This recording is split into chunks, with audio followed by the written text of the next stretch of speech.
काही दिवस असे असतात ज्यांची ऊर्जा आपल्या आयुष्यात एक मोठा आणि सकारात्मक बदल घडवून आणण्याची ताकद ठेवते. हिंदू पंचांगातील 3.5 मुहूर्तांपैकी एक असाच अत्यंत शुभ आणि शक्तिशाली मुहूर्त म्हणजे अक्षय तृतीया. नमस्कार मंडळी, मी दिव्या वालवडकर आपल्या चॅनलवर तुमच्या सर्वांचे मनापासून स्वागत करते.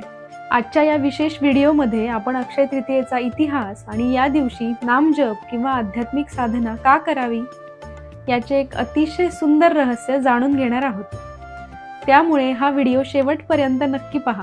आपल्या शास्त्रांमध्ये अक्षय तृतीयेचे महत्त्व सांगताना पुराणांमध्ये एक अतिशय सुंदर श्लोक आढळतो. तो श्लोक असा आहे: यत्किंचित क्रियते दानम जप होमादिकं मुने सर्वम अक्षयताम याती तेन अक्षय तृतीया स्मृता. तर या श्लोकाचा अगदी सोपा अर्थ असा आहे की या पवित्र दिवशी आपण जे काही ध्यान, नामजप किंवा सत्कर्म करतो त्याचे फळ कायम अक्षय राहते. तर अक्षय म्हणजे ज्याचा कधीही क्षय होत नाही, जे कधीही नष्ट होत नाही. या दिवशी केलेली आध्यात्मिक साधना आपल्याला जन्मोजन्मी फळ देते आणि आपल्या आयुष्यात सकारात्मकतेचा एक अखंड असा प्रवाह निर्माण करते. वैशाख महिन्यातील शुद्ध तृतीयेला येणारा हा दिवस भारतीय इतिहासातील अनेक महान घटनांचा साक्षीदार आहे. याच दिवशी भगवान विष्णूंचे 6वे अवतार असलेल्या भगवान परशुरामांचा जन्म झाला होता. एवढेच नाही तर राजा भगीरथाच्या कठोर तपश्चर्येनंतर माता गंगा स्वर्गातून पृथ्वीवर पहिल्यांदा याच दिवशी अवतरली होती. आपल्या संस्कृतीतील सर्वात महान ग्रंथ महाभारत, ज्यामध्ये साक्षात भगवद्गीतेचे ज्ञान दडलेले आहे, त्या महाभारताचे लेखन महर्षी वेदव्यास यांच्या सांगण्यावरून श्री गणेशांनी याच दिवशी सुरू केले होते. तसेच भगवान श्रीकृष्ण आणि त्यांचा बालमित्र सुदामा यांची ती ऐतिहासिक भेटही याच दिवशी झाली होती, जिथे श्रीकृष्णाने आपल्या मित्राचे आयुष्य अफाट सुखाने भरून टाकले होते.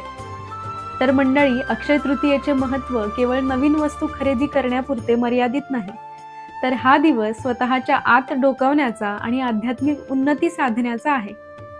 याच दिवशी ब्रह्मांडात एक अतिशय दैवी आणि शक्तिशाली ऊर्जा असते.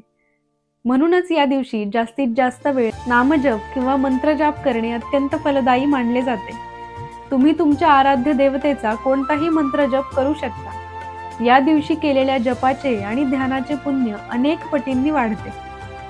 ही आध्यात्मिक साधना आपल्या मनाला अफाट अशी शांती देते, विचारांना स्पष्टता देते आणि आपल्या सभोवताली एक अतिशय पवित्र वलय निर्माण करते.